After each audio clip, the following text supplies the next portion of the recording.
Mesdames et messieurs, pour la modération de cette dernière séquence que nous appelons le Open House, et j'aimerais bien sûr la dénommer le James Open House parce que effectivement le modérateur de cette séquence n'est autre que monsieur James Fitzpatrick, que je vous prie d'accueillir ici par vos ovations, s'il vous plaît, mesdames et messieurs. So, it seems many people don't understand a word of French. As I said it before, we are very glad to receive you. I'm talking as an Ivorian. We are very glad to receive you here in Côte d'Ivoire, and we hope you enjoyed the 3 days you have been in our nice country. And we are at the last session of the conference, and this last session, in a way, it summarizes all that has happened in the last 2 days, and also provides a critical path for going forward. And to moderate the session, he is there. The session is called Open House, and I want to call it James Open House because the one who will moderate the session is Mr. James Fitzpatrick, and I want you to put your hands together to give a round of applause for Mr. James Fitzpatrick. And we'll also request, as a member of the panel, that will take place very soon, Miss Mary Adanzio from Comcasio. Miss Mary Adzanio. Miss Mary Adzanio from Comcasio. Miss Mary, she's coming.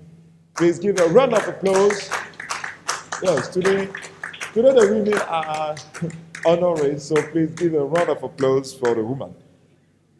And I want to invite also Mr. Vasudev Barku of ETG. Mr. Vasudev Barku is coming.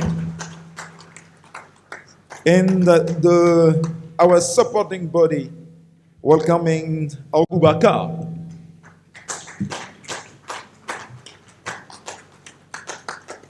The fourth panelist is Mr. Wim Schipper of Intersnack. Mr. Wim Schipper. Thank you. For giving him a round of applause. And from Nigeria, especially from MD Elephant Group, our panelist, Mr. Olatunji Owoye. Round of applause, please, ladies and gentlemen. Thank you. And the last one added right now by our moderator, ladies and gentlemen, join your hand together, round of applause for Mr. Karim Berthe, from Coton and Cashew Council of Côte d'Ivoire. Thank you very much, ladies and gentlemen. So here is the last session. I will hand over to Mr. Fitzpatrick to moderate the coming session. Mr. Fitzpatrick. Good afternoon, everyone. Welcome to the last session of the World Cashew Convention 2020. This is the open house. This is where we get a chance to ask some smart people some hard questions. And I'd like to encourage you to join in. So put down your phone, your emails can wait, and join us in the open house. I'm not going to go into detailed introductions because none of these people need to be introduced to people in the cashew business. What I will say is there's a lot of brains, a lot of experience, and a lot of opinions up here. And I'd encourage you to challenge them a little bit with some questions and some comments. The way we're going to do it is we're going to frame the discussion around 5 different questions, which I will put to our panelists. And after each set of responses, we'll ask for questions and comments from the room.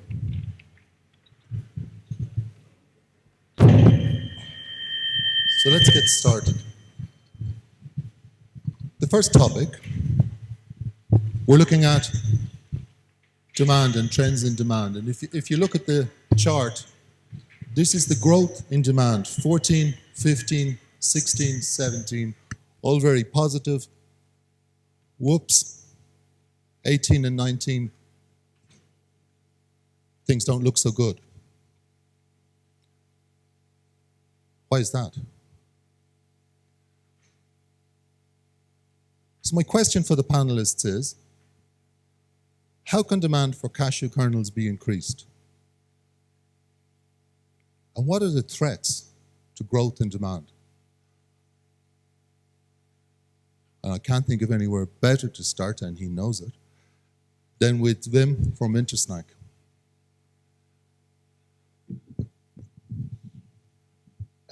Thanks, Jim. Maybe I will be a broken record if you also were in last session. But I'm a strong believer in more stable pricing for constructive and steady growth of demand. We know from research being done that when cashews are, for example, between $3 and $4 mark, there is a big annual growth. Whereas it spikes up and down, we see the growth figures that you just showed, Jim. And so I think price stability is one. Again, also what was mentioned before, promotion needs to be done, and also a food safe production, of offering a food safe product for the food industry in order to get a bottom line also for the brokens and for the pieces. The threat in demand growth, especially in a market like Europe, is that cashew gets a bad reputation. Get a bad reputation because of the numerous issues in the media on bad practices. So that is a little bit of a ticking time bomb in our market. And I will not say that this is as relevant as in other markets. But when you look at the current outbreaks of viruses, also these can be linked to basically food safety.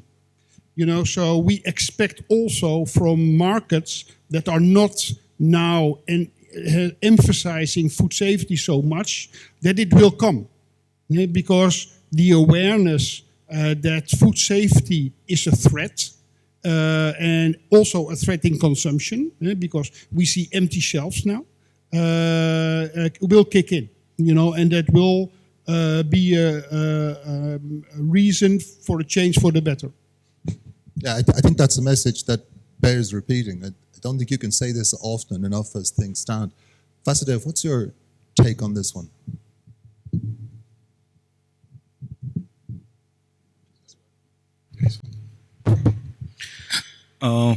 James, currently cashew kernel is considered as not a necessity product for human being.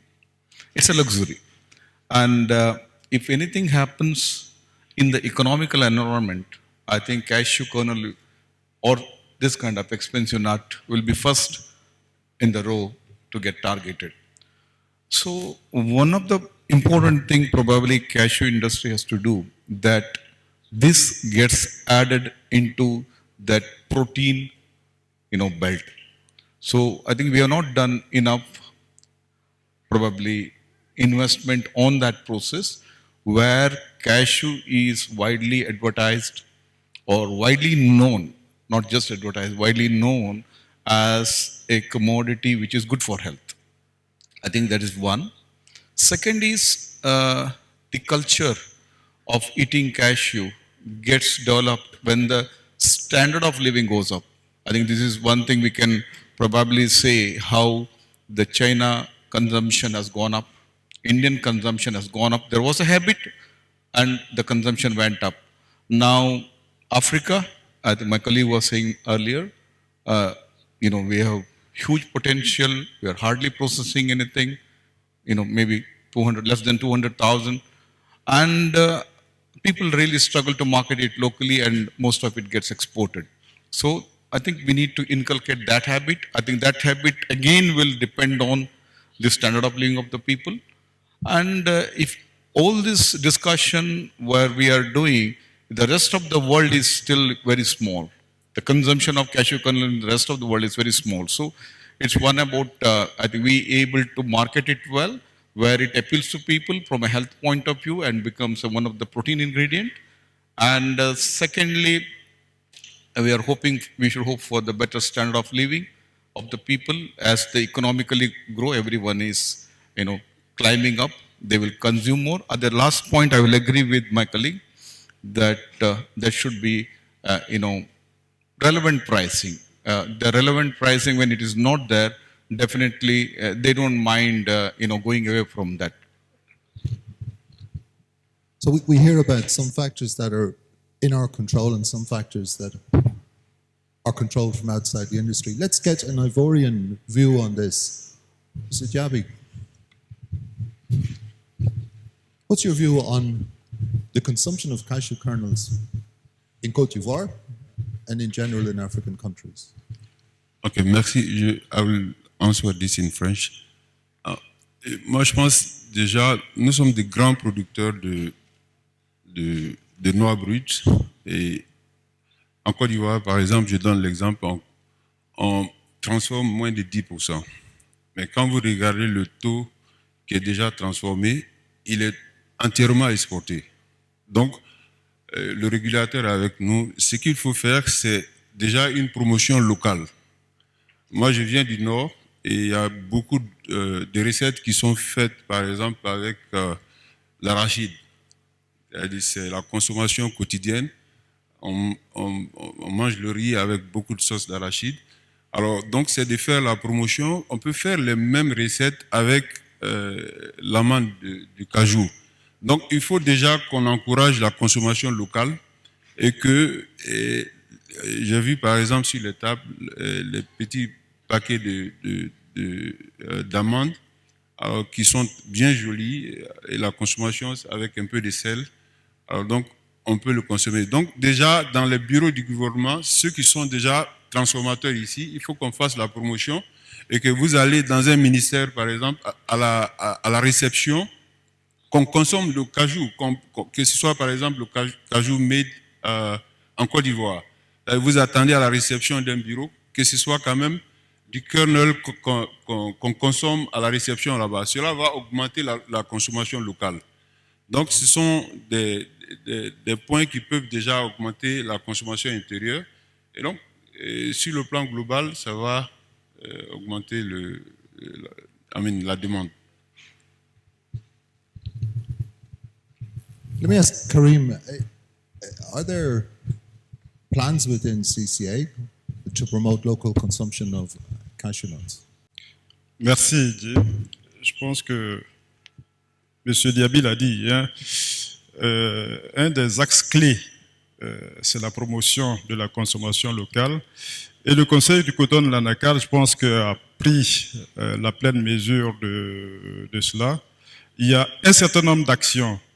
Comme vous voyez, le soutien du Conseil du coton de l'Anacar à toutes les activités concernant l'Anacar, comme celle-là, comme le GINEC, comme le CIETA, comme le SARA, comme le SIA à Paris, où le Conseil du coton de l'Anacar essaie de prendre une part très active dans la mise en avant des amendes.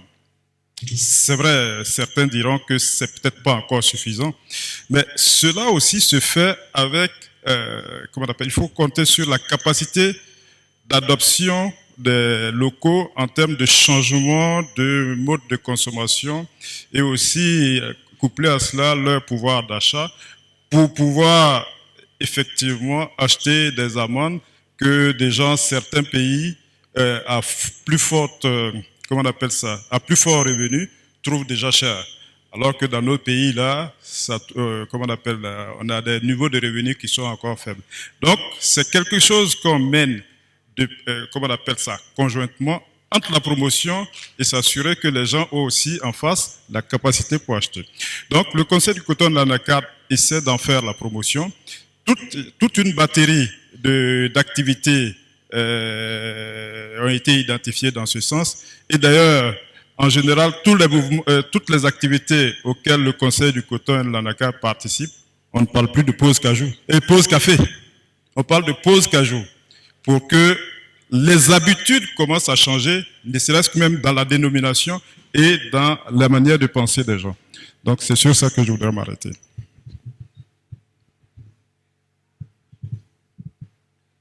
So what have we got so far? We need to change the way we do business. We need to bring our business into alignment with what customers want. We need to become an industry. We need to approach it in the way the customer wants it and take advantage of trends that are already there, particularly health. And this activity in Côte d'Ivoire. Anyone in the room got any ideas how demand for cashews can be increased? Think about that for a minute and come back to, I'd like to get a Nigerian perspective. Huge country, big cities. Why don't you guys eat more cashew nuts? Well, thank you very much. I think there's a need for lifetime changes, lifestyle changes, and for especially marketers, there should be a deliberate effort in ensuring that the health benefits of cannabis are, impacted. The information is impacted into the minds of consumers. When this is done, nobody wants to die, really. So consumers will look at alternatives of, do I go for chocolate or do I go for cashew, kernel, as a form of snacks? And you'll be shocked that people, even when they don't have a capacity, they try to ensure that they want to live. And because of these lifetime changes, health benefits, I think we're beginning to see in Nigeria, for instance, more consumptions of kernel. It will amaze you to see quite a number of hawkers on the streets hawking quite a lot of kernels. And consumers buy a lot of them, and this has actually increased domestic consumption. Thank you. Mary, you want to add something? Would you mind passing that? Thank you. So if we look at the graph that you presented, Jim, the reason that in 2018 and 19 we have this kind of consumption is mainly due to price volatility. So there is uncertainty and consumers do not know what to expect. They will withdraw from cashew. Now, if I want to look back at all the presentations, and also specifically for this morning on policies, I think one of the key things that we need to do is to ensure that governments start talking to each other, cashew associations start talking to each other. Because one of the factors that actually affected, if we want to look back, 2017 to today, is about policies from different governments. And I'm talking globally, from Vietnam to India to different African countries. How do we ensure that we're talking to each other to ensure that we have a more stable pricing for both the raw cashew nut and the kernel markets? So it's more about price stability. I'm not talking about low or high, but it has to be stable so that consumers know what to expect. That's the first level. The second level, we are aware that India is consuming so much. What about the rest of us? We have Vietnam processing a lot, but very little is consumed. Can Vietnamese eat a bit more? And can the rest of Africa and all of us a bit more? Thank you. Thanks, Mary. Anyone in the room? Pankaj. The consensus here in the House seems to be that one of the prime reasons for this volatility in demand growth is the volatility in prices. And nobody doubts that stability is the way to go. Stability is going to help the growth of the industry, sustainable growth of the industry. Now, in a fragmented supply chain, and Mary made a very good point that the governments need to talk to each other. Now, in a fragmented industry where we have about 20 countries producing cashews and processing cashews, I mean, how can we get together, all of us, on a common platform, have a, I don't know, I mean, how we can structure it, but we need to have a body where all the producing interests and the consuming interests are represented, sit down, talk, and make policies all across the, which are good for the entire supply chain. Today, India does something, Africa does something, putting a tax on the RCN, India puts a tax on the kernels. Doesn't help. I mean, somebody has to, you know, I don't know who is going to do it, but something needs to be done on this. When somebody stands up with a microphone and says somebody has to do something about it, I think it's that person. I think we'll move on. I'll take one more contribution.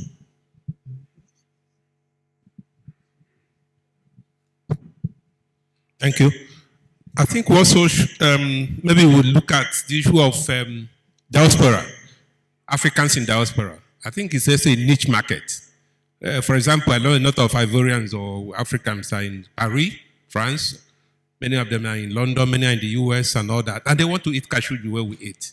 So I guess, I think they are a niche market we should also try to address and see how we get them so that, we can increase consumption as well. Thank you. Okay, do you want to add something? This is the last one I'll take on this. Time is always against us. Angus McIntosh, Food Materials International. I hear a lot of talk about the plea for price stability, and I've heard now a couple of suggestions on one route to achieve that through governments talking to each other. What I'm unclear about is what you want governments to do when they start that conversation. Are you suggesting that governments need to form some kind of price management process or stock management process, or what lies behind the suggestion that governments talk to each other? What practical steps lie behind that is my question to the panel. It's true. There's no point in saying do something. You have to say, this is what we want you to do. We're actually going to come back to this point on government intervention a little bit later on. But let's keep that one in mind, and we'll come to that. This was an easy question. Now we're going to move on to something that I think is a little bit more difficult. So I want to ask this question. Are speculation and price volatility in the RCN trade, I'm talking RCN now, are they threatening the growth in production? What do you think? Vasudev, please. I don't think so. It used to be the case. I think 2018 must have wiped off more than 60-70% of that community. This is my understanding. Maybe there may be alternative views in the audience. See, if real cashew stakeholder participates in the value chain, I think there is no speculation. And speculation was really the instrumental thing which have probably taken the price up to beyond 2000, and somehow it managed to remain there for 2 years. Then came a small correction coupled with number of other things, surplus production, other things, and we saw a fall exceeding 40%, which was the outcome. At this point of time, I believe we are still not out of that shock. At the moment, we are still not out of that shock. I can say for reasonable certainty that many of the cashew player at the last leg and the first leg both are struggling with the carried forward financial, deficiencies or the issues what they, got into in 2018. So at the moment, I don't think speculation is the reason for price volatility. It is just a lack of confidence in the commodity, which has really made them to lose so much, now making them to panic very fast. And one of the other reasons probably, as per my understanding, this sector is still very much unorganized. There is no organization whatsoever. We don't have a global platform for raw cashew, industry. There's no platform. Everyone talks different. Everyone's contact terms are different.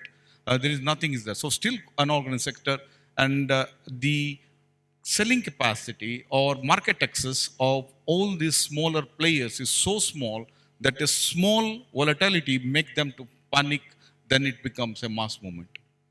So there could be some speculation. I don't think that is substantial for this volatility. Just other panelists, what part do you think that a lack of accurate market information plays in speculation and price volatility? Is it a factor in causing the market to be more volatile? We had a banker sitting up here yesterday saying, I have all these business plans, but I have no market information to test them. Is this a factor in volatility? How could we fix that? Mary? So for me, I want to look at it globally. If we saying that price volatility is affecting demand, how then does it not affect production? However, we are also aware that farmers will go and pick their cashew or not based on the price.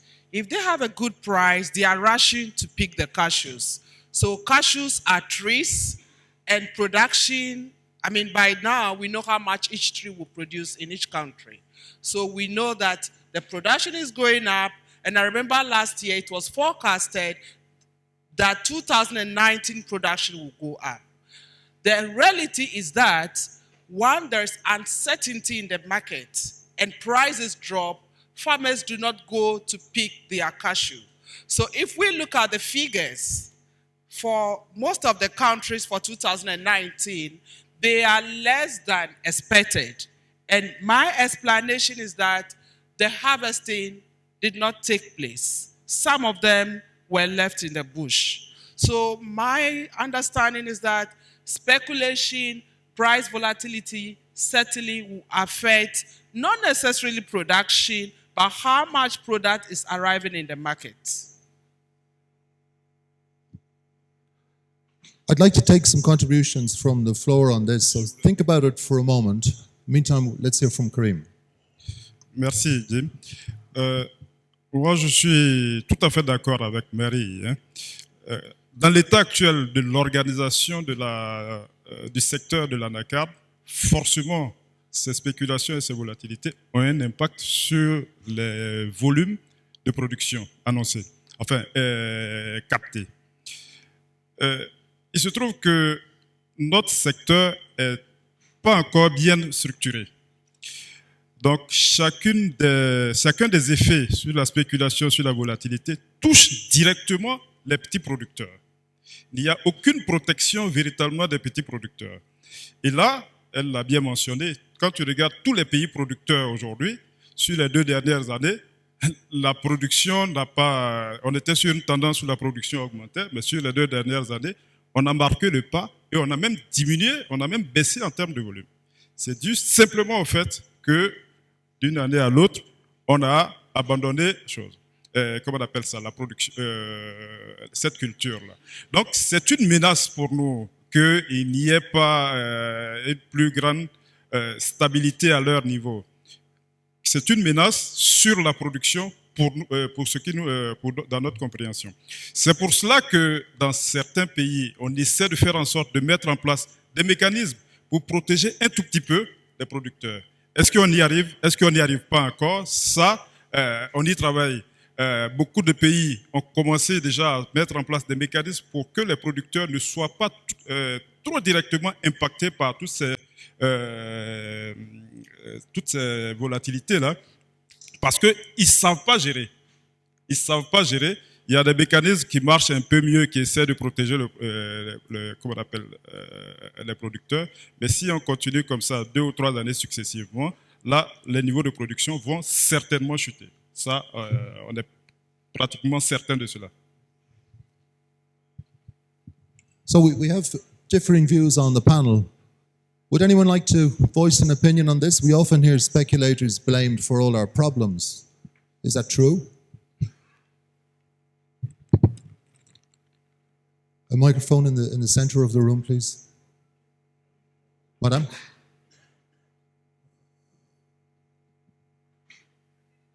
Harm Wortman, CEO of Anatrans in Burkina Faso. So a trader probably has a time horizon of a couple of months. As a processor, have a time horizon of a bit more than a year. And on my factory for much longer. A farmer has a time horizon for his investments of about 6 years. And obviously, what we saw in Burkina Faso, when prices went through the roof in 2017 and 2018, people started planting. Those plantations last year were not maintained, right? So absolutely, price speculation and price volatility do impact the development of new cashew plantations and the production growth. So I couldn't disagree more with the opinions voiced by ETG in this case. Anyone else like to offer a contribution on this?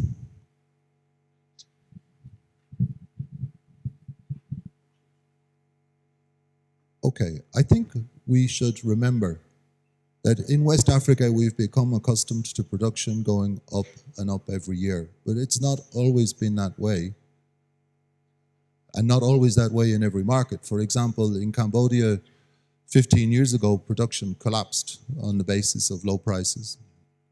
It's recovered now, but it was a long recovery process. So I don't think we should take for granted that production will continue to grow, and we should take care of our market.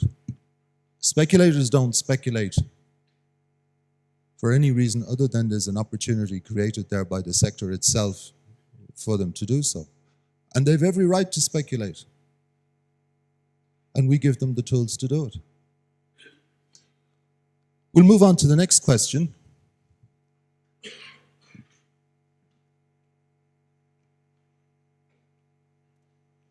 I want to talk to you a little bit about processing in Africa. If we go back to the 1970s, East Africa was where the processing was done. East Africa was the Vietnam of 1975, if you like, in the times when they dominated processing. In the 1980s, Tanzania built, I think, 12 large factories, over 1 million tons capacity. These factories never really operated. In the 90s, we had some great work done in Mozambique on small-scale factories. They're all gone now. More recently, we had an upsurge in processing in Côte d'Ivoire about 20 years ago. Most of those small factories are gone. Now we have here in Mozambique, in Nigeria, in Benin, new factories, many of them, bigger factories, semi-automated factories, mechanized factories of all sorts. People tell me, this time they say it's different. This is it. My question is it different this time? Will these factories survive? Will Africa process more than 50%, more than 20% of its cashews in the next 10 years? Who wants to start me on this one? Let's give us a Nigerian perspective. What is happening? I think governments of most of these countries are under tremendous pressure to diversify their revenue base from, especially in Nigeria, if I take that as an example, from oil to non-oil sectors. So there has been a lot of push in ensuring that there are serious value creation in most of these commodities, especially cashew, which is one of the major products that we have. So what we've seen in the last few years has been intervention in the sector and motivation for stakeholders to invest in processing.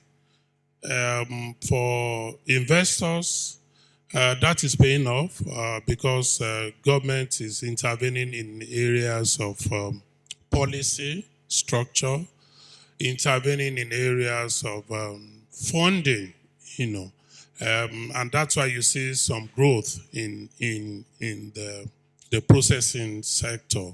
I recall in 2005, 2006, we invested in a processing factory in some parts of the country, but the policies were not there to support, so we had to liquidate the investment. But that has changed now, and what you see is you see a lot of stakeholders coming into the industry to invest in the processing sector as a means of diversifying their income, as a means of increasing and ramping up earnings.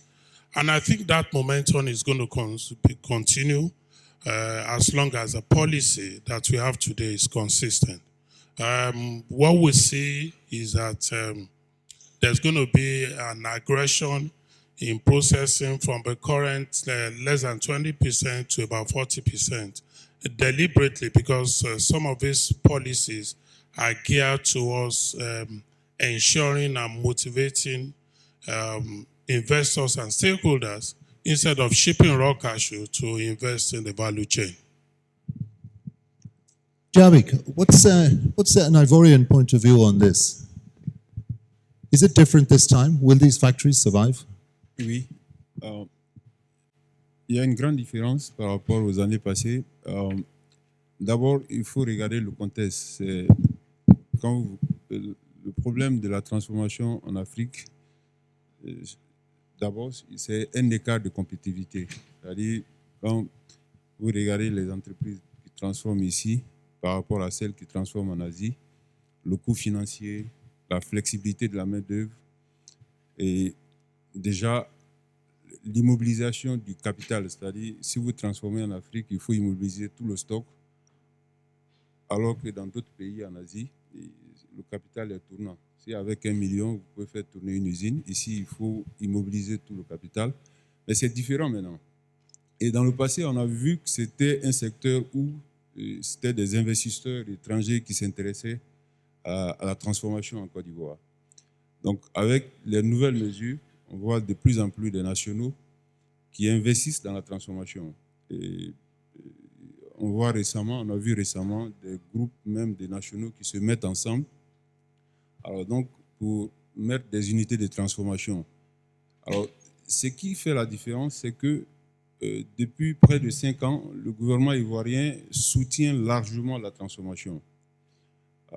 Cela permet aujourd'hui de réduire beaucoup l'écart de compétitivité. Quand vous transformez en Côte d'Ivoire, d'abord l'amande blanche, l'amande semi-finie n'est pas taxée à l'export. C'est-à-dire vous l'exportez, en plus de la non-taxation, vous avez une exonération. Donc une subvention, je veux dire, vous avez une subvention. Alors que quand vous exportez la noix brute, elle est beaucoup taxée. Donc voilà des mesures qui font depuis 3 ou 4 ans. Je crois que Karim, le régulateur, peut en dire plus, mais c'est différent. Ce n'est plus la même chose. Et je crois que les gens sont en train de profiter de ces opportunités. Et sur les 3 ans, 5 ans à venir, il y a beaucoup d'usines qui sont en train de s'installer. Je pense bien qu'on pourra atteindre les 15% de taux de transformation. Merci, Yabi. Si la question est est-ce que cette fois-ci on va réussir, je dirais oui, évidemment. Au-delà de tous les éléments qui ont été mentionnés par mes 2 prédécesseurs, l'écart de compétitivité, des problèmes pour lesquels on est en train de prendre un certain nombre de mesures pour corriger ces écarts de compétitivité-là, c'est un business, à mon avis, le secteur de la transformation du cajou, c'est un business qui a besoin lui-même de se redresser. Je prendrai pour exemple, voilà un business où il y a une source de production principale qui est en Afrique. Jusqu'à il n'y a pas longtemps, la source de transformation principale était en Asie, Inde et Vietnam. Et les sources d'importation et de consommation de ces produits-là, c'est les pays on va dire, occidentaux.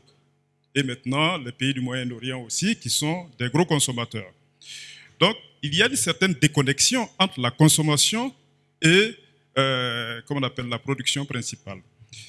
Et dans certains secteurs d'activité où la production est d'un côté, la transformation et la consommation se retrouvent d'un autre côté, donc ils sont face à face, il est difficile de produire en origine, en pays origine, et d'exporter dans ces pays de consommation qui ont eux-mêmes la capacité de transformer. Ici, on est dans un schéma un peu différent. La production est d'un côté. Pour l'instant, la transformation majoritairement est en Asie et la consommation en termes d'importation, en tout cas, est majoritairement dans les pays occidentaux. Aussi bien pour les nationaux, des ressortissants des pays africains qui auront acquis la capacité technique et quand on aura corrigé les problèmes d'écart de compétitivité, pourront produire directement en Afrique et attaquer ces marchés finaux là directement, ça raccourcit le chemin. Aussi bien d'autres businessmen, qu'ils soient asiatiques aussi ou européens, qui s'intéressent à la transformation comment on appelle ça, du cajou, évidemment, ils vont chercher le circuit logistique le plus court. Le circuit logistique le plus court, ce serait de passer d'un point, comment on appelle ça, du lieu de production de la matière première, la transformer là et aller en Occident. Évidemment, il y a des défis à cela. Ces défis-là, c'est sur ce défi-là que nous, on essaie de travailler pour faire en sorte que les capacités techniques soient renforcées à l'origine, que la sécurité sanitaire des aliments soit prise en compte et que aussi les effets, comment on appelle, pervers de mobilisation de ressources et tout ça soient corrigés. Je rappelle qu'il n'est pas exclu, si demain on arrive à transformer toute notre capacité, toute notre production, il n'est pas exclu qu'une unité de transformation installée en Afrique puisse elle-même aussi, en tout cas si la compétitivité y est, elle-même aussi aller chercher ailleurs pour venir transformer en Afrique et puis aller exporter. Voilà ce à quoi on veut arriver. Faire en sorte que les unités qui sont là, ici, soient suffisamment, comment on appelle ça, renforcées pour s'approvisionner et sur le marché local et pourquoi pas aussi s'approvisionner sur les autres marchés. En ce moment, elles seront en train de compétir avec les unités qui sont en Asie. Donc pour nous, la logique d'un businessman, ça ira dans ce sens-là, c'est de faire en sorte qu'on raccourcisse la chaîne d'approvisionnement. Et raccourcir la chaîne d'approvisionnement, c'est une logique économique et aussi une logique logistique, tout ce qui participe à la préservation de l'environnement et de la traçabilité. Donc il y a beaucoup de bienfaits pour nous qui nous fait penser que l'évolution naturelle, maintenant il faut qu'on accompagne le mouvement de cette évolution-là, faire en sorte que les entrepreneurs viennent en pays origine.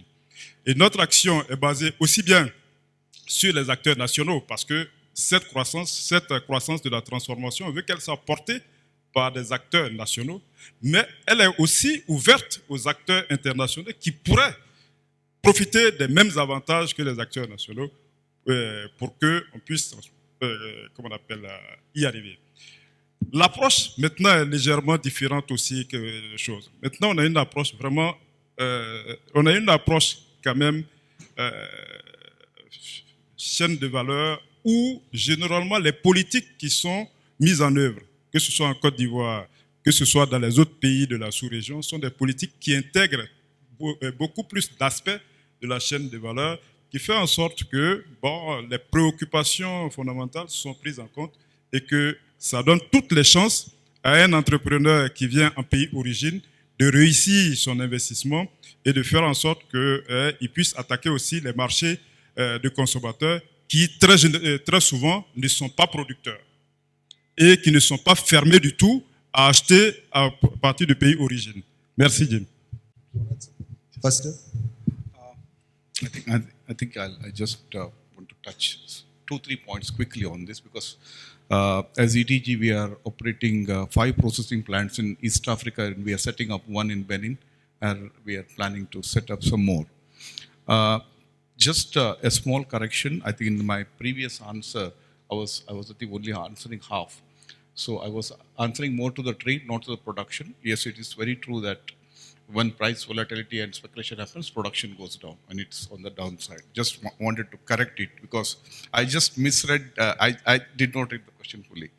Just to cover the processing, we have been advocating one thing that we should seriously look at intra-Africa trade. Why Africa, despite of all this incentive, the processing is why it's not increasing. Many new people are coming in, but many people are closing as well. The simple reason is we have done our maths. From that point, I can clearly tell that there's two costs which are really impacting us. One is the carrying cost because you are carrying one season inventory for the whole year. Second is the market risk because you are only able to forward sell only the wholes. The pieces remain with you and you take a price risk on that. Even the 1 year forward sale completely dies down when the market is falling.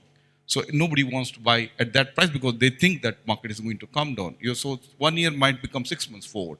So these two are fundamental things coupled with the increased production cost and other challenges surrounding the working atmosphere.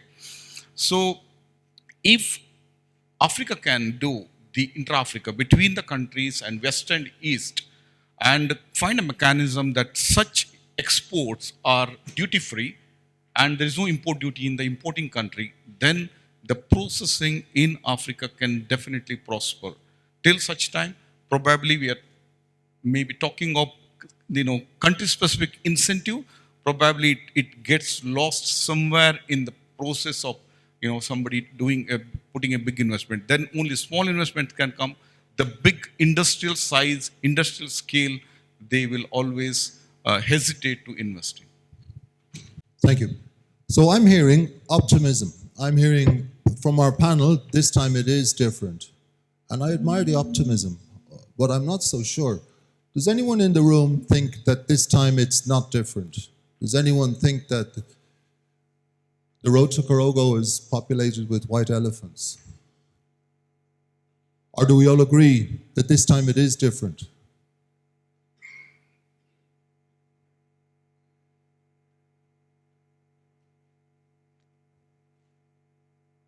I'm going to take it that either nobody's interested or everyone agrees. Hands up who thinks this time it is different. Let's vote. Hands up who thinks it's not. Pankaj, put one of your hands down, please. I know you see both sides of the market, but that's ridiculous. Who thinks that it's not different, that these factories will not make it? Let's have a show of hands on that. Jim, Yeah? can I make a little Anything you want. things? Because there is no one industry. What we observed is that we see a lot of, what I always say, RCN traders going forward. So as an RCN trader, you do quite okay. You get some money, and you have a dream of, okay, I establish a factory. And that's very nice, but it takes different competences to run a factory. Because don't forget, I just said that cashew is our most complex supply chain, but I don't envy. Because making money in cashew processing is the highest art there is. Because all the variables that you have. And therefore we talk about shortening supply chains, stronger people, so that it becomes, the exposure decreases for all of us. And so there is no one single industry, is what I want to say. So when you want to engage in cashew processing, really make sure you have also the capabilities to do so. Yeah, and it is much more than only an initiative. Think also about economies of scale. Is 2.5 thousand ton, is that enough? Or do you need to start with 10,000 ton factory, in order to achieve economies of scale? And so it is, these are the considerations. Do the right thing for your environment, do the right thing for your market environment, do the right thing for your own level of finance, your own level of management, and put together a business plan that makes sense for your business. There's no off-the-shelf solution to this. No, and it's the, you know, very often a business plan looks perfect, but at the time the hardware is there, the factory is there, and how many factories do we know that stand idle? You know, because there is basically there's a workforce that needs to be managed, you know, which is a new thing for an owner, and there is, you need to have your loans and your lines to buy your raw cashew nuts. So it is not only the plan. The plan in paper, everything looks perfect. You know, in reality, there's much more to it. Yeah. Mary, do you want to finish this on this topic? Yes, thank you. So for me, certainly something is different, and I agree with you, Wim, that there are things to be put in place. I want to say that in the past decade, processing has grown by over 400% in Africa. It's a slow growth, coming slowly. However, there are also emerging processing factories that we see that we know these are really promising. So yes, we have a contest, but this contest has changed, and I believe strongly that this contest is all for the positive. We have emerging processors having food safety in place from scratch, thinking that, yes, I want to have a good business. I want to start from a certain level where I can actually supply the international market, and at the same time, thinking about how should I do with my brokens? How should I do with the pieces? So this thinking is changing. And for me, it is a positive trend towards Africa being able to process more. We have grown from the 70s. We are at a level, and this trend will continue because processing in Africa also means that you have more transparency. You can track your product. You can trace it to a village to say, my product is coming from Sampa, my product is coming from Buduku, my product is coming from Korogo. It's possible to easily trace your products that are processed from Africa. It is easy to implement food safety if it is implemented or incorporated at the planning stage. So we have had some lessons, we have learned these lessons, and there are emerging processing units with this new thinking. So that is the way forward, and it's going to work. Thank you. A good note to finish that topic on. So I'm going to move on. As usual, time is against us a little bit. We were going to talk about whether or not interventions by governments have been effective. But I'm going to take a cue from the question that was asked earlier. What interventions do we want from governments? Rather than talking about what they've already done, can you give me, what would you want? What would you recommend? One thing. What would you like the Nigerian government to do for the cashew sector by way of policy or intervention? Protection,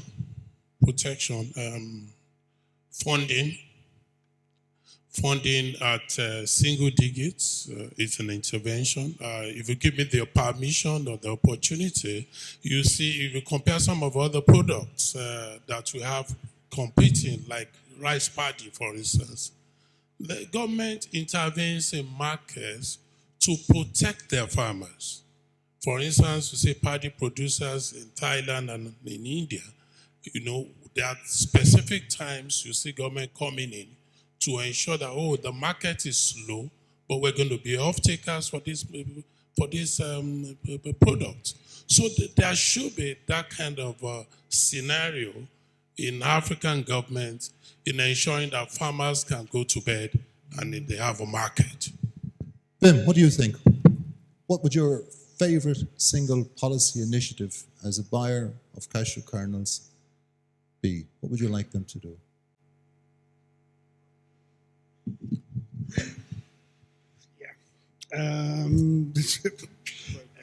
That is a complex of measurements, I guess. There's no one single, because it, you know, there, as what I just said, there's a complex of things that you need to comply to, and you need to have as a knowledge and as a competence.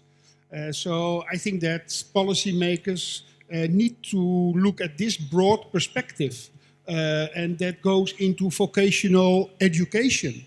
That is really needed to have the people also on the line. You need to train line operators, shift leaders, plant managers. So Okay. that's also policy. It's not only policy, restrictive policy, also in taxes and so, but also facilitating really policy, really hands-on policy. So education, training, create the environment. Okay, so we have protect the farmers, we've training and education. Diaby, a lot of things have been done in Côte d'Ivoire, a lot of interventions. What more would you like to see? One thing. C'est vrai, beaucoup a été fait, mais je pense qu'il y a encore beaucoup à faire, surtout les bailleurs de fonds. Donc, c'est une filière qui produit près de 700 000 tonnes. Et quand vous regardez, la majorité du financement vient de l'Asie. Donc, le secteur bancaire ne suit pas. C'est-à-dire, c'est très difficile de lever les fonds en Côte d'Ivoire dans le secteur du cajou. Donc, moi, je demanderais au gouvernement de travailler plus avec le gouvernement ou le secteur, en fait, rassurer le secteur bancaire avec des produits flexibles pour augmenter la part des nationaux. Vous avez un secteur qui est entièrement dominé par les expatriés. Je ne suis pas contre, c'est bon, mais il faut quand même augmenter la part des nationaux qui ont le savoir-faire, qui peuvent le faire, mais qui, pour lever le fonds, ont toutes les difficultés. Si vous voulez lever un fonds pour un produit, je veux dire, et ici en Côte d'Ivoire, il faut avoir des garanties à plus de 140%. C'est extrêmement difficile et donc je souhaite que le gouvernement trouve un mécanisme ou amène le secteur bancaire à financer plus le cajou ivoirien. Thank you. Mary, I need a one-liner, okay? What policy would you like to see? A one-liner, right? I think that we have quite a number of policies, and estimator showed it this morning, both in Africa, in Vietnam, and India.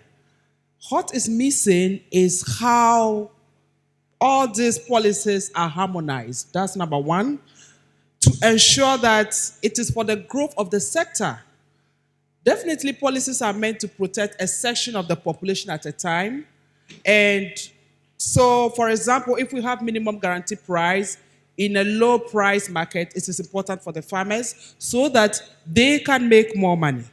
However, in a falling market, then we must also recognize immediately that this is not the time for that policy. So that's number one, harmonizing all the policies, making sure that the aim is for the industry to grow globally.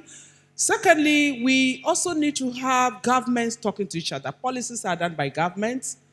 As Wim said, it's not for retailer. Retailer will be looking at what are the specifications that I need for my work for consumers to be safe.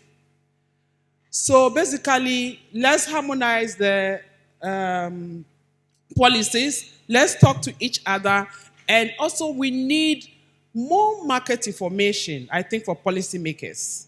Because Mary, in the past... that's a three-liner. Pardon? That's a three-liner. All right. Yeah. But I think it's something that we are missing to ensure that when markets are up or down, we understand enough to know what kind of policies to put in place. Thank you. Thank you. Vasudev, I know you can do a one-liner. You're good at this kind of thing. I agree with Mary. So there should be harmonized policies across the globe. Yeah. So we're talking about, I can't ask you this question, Karim, because you're insider and it's not fair to put you on the spot. So we're looking for protection of farmers, education of the sector, some kind of access to funding, harmonization of policies, market information. It's still very generic, isn't it? Now, what governments need is specific guidance. Do this, it'll do this. And I'm sure they find it difficult. I wouldn't like to be in that position. Would anyone from the floor like to ask any policy that they would like? One single policy. Sir.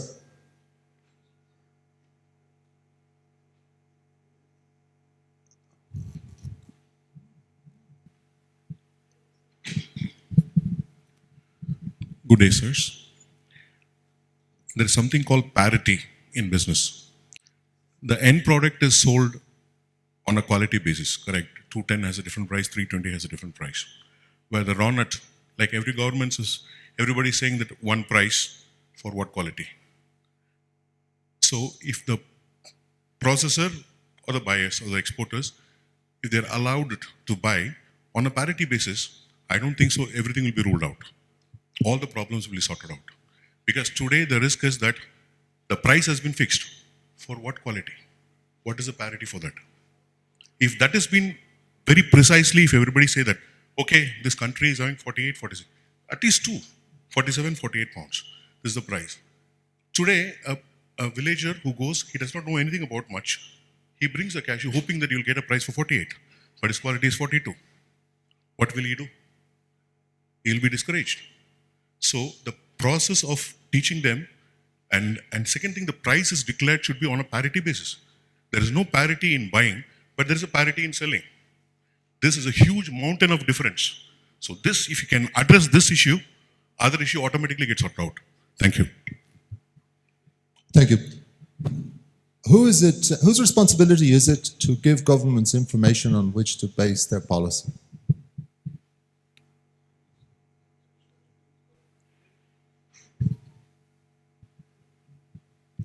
I have someone on the floor who wants to answer that one. If you want to speak quickly, Wim, in the meantime. I think there's also a responsibility of governments to get market information. They need to be aware of what's going on before implementing their policies. Absolutely. Ok. Moi, je crois que tel que je vois les gens déjà réunis ici, les gens sont venus de partout pour se réunir juste à cause de l'anacarde. Ça veut dire que ça devient un produit, en fait, qui rentre dans la globalisation. Si chaque pays devrait dire, oui, moi je veux faire une politique juste par rapport à son développement vu au niveau local seulement, ça va créer des problèmes pour certainement les autres pays. Et donc moi je trouve que c'est bien vrai que on a besoin d'une politique pour voir comment mieux organiser le secteur au niveau d'un pays, mais au même moment, il ne faudrait pas que chaque pays oublie qu'en faisant une politique pour améliorer la situation à son niveau, qu'elle est en train de chercher aussi à créer des problèmes à d'autres pays si c'est de trop. Parce que quand j'ai suivi les interventions déjà depuis hier avec le cas de l'Inde, tel qu'elle procède déjà, ça veut dire qu'elle est en train de jouer aussi sur l'industrie au niveau de l'Afrique. Si, entre-temps, les Africains devraient, par exemple, exporter des amandes vers l'Inde, où elle refuse a priori à travers donc, la politique qu'elle est en train de mettre en place. Donc moi, je trouve qu'il faudrait réellement que les pays réfléchissent pas de façon interne seulement. Il faudrait que les différents pays puissent réfléchir de façon globale pour dire, pendant que je serai en train de prendre une politique, de mettre en place une politique dans mon pays pour mieux organiser, pour mieux produire et avoir de la qualité, il faudrait qu'au même moment, qu'elle pense que cette politique ne doit pas entraver pour autant, bien sûr, le développement donc, des autres pays. Voilà ce que je voulais dire. Merci. Karim, would you like to add something? Merci, Jim. Je crois que de toutes ces interventions, il y a 2 ou 3 choses qui sont communes. On a parlé de financement, comment mieux financer le secteur, et on a parlé des politiques, comment harmoniser au mieux les politiques. Ce n'est pas tant la conception des politiques, mais comment harmoniser au mieux les politiques. Je voudrais aussi noter que, on en a parlé longuement ici, que c'est pour tout cela qu'au niveau d'un certain nombre de pays, on a essayé de mettre en place un cadre de concertation des pays. Ce cadre de concertation des pays, qui est le Conseil international consultatif du cajou, qui est en train de faire ses premiers pas, vise aussi à arriver à une certaine harmonisation. Donc, si le problème d'harmonisation est pointé du doigt ici, je pense qu'il n'y a pas besoin de chercher ailleurs. Il faut absolument peut-être qu'on renforce ce cadre de concertation-là pour que cela devienne l'élément d'harmonisation des différentes politiques. On note aussi, comment on appelle ça, les problèmes de capacité des acteurs. Je crois qu'il y a beaucoup d'efforts qui est en train d'être fait dans ce sens aussi pour améliorer quand même les capacités techniques des acteurs, aussi bien dans la formation fondamentale que dans la formation technique. Ce qu'il nous manque souvent, c'est qu'on se donne le temps de mettre en œuvre ces politiques-là. Et il faut aussi qu'on se donne un bon timing pour mettre en œuvre ces politiques-là et les suivre de façon, j'allais dire, bien suivie pour que on laisse ces politiques-là produire les résultats qu'on attend. Il y a beaucoup qui a été fait, mais chaque fois, on espère voir des résultats dans l'année ou dans les 2 ans, alors que certaines politiques ont besoin de un temps un peu plus long pour produire des résultats. C'est ce que je voulais noter en termes de renforcement des capacités. Thank you very much. I'm afraid time catches up with everyone and it's caught up with us.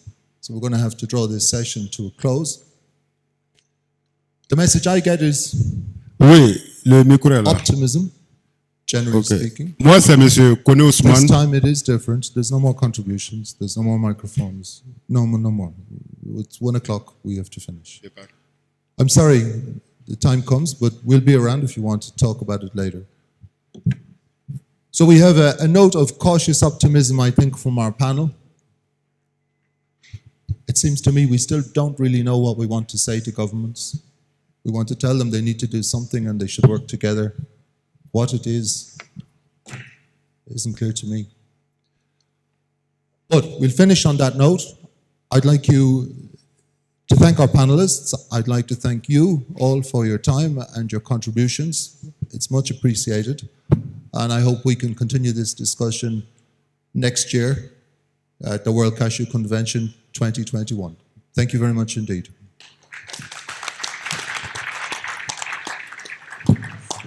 Merci beaucoup. Merci. Merci beaucoup, mesdames et messieurs. Je vous prie de faire des ovations pour monsieur James Fitzpatrick et ses panélistes qui clôturent donc cette session de World Cashew Convention and Exhibition couplée aux Journées nationales de l'exportateur de cajou de Côte d'Ivoire. Mesdames et messieurs, vos ovations pour le dernier panel, s'il vous plaît. Round of applause. Merci beaucoup. Je vais donc inviter sur ce Mr. James Fitzpatrick à honorer ces distingués panélistes en leur remettant ces mementos. Le premier donc est à l'endroit de Miss Marie Adzanio. Merci beaucoup. Je rappelle que la plupart des panélistes, sous vos ovations, je rappelle que la plupart des panélistes ont donc reçu des mementos, donc on n'en a que 2. Voilà, pour 2 de nos panélistes aujourd'hui. Et le second est à l'endroit de M. Olatunji, M. Olatunji Owoye.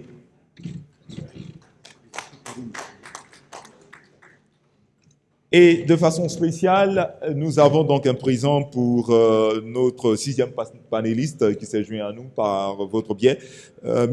Karim Berthet. M. Karim Berthet, donc un présent. Merci beaucoup à vous d'avoir contribué.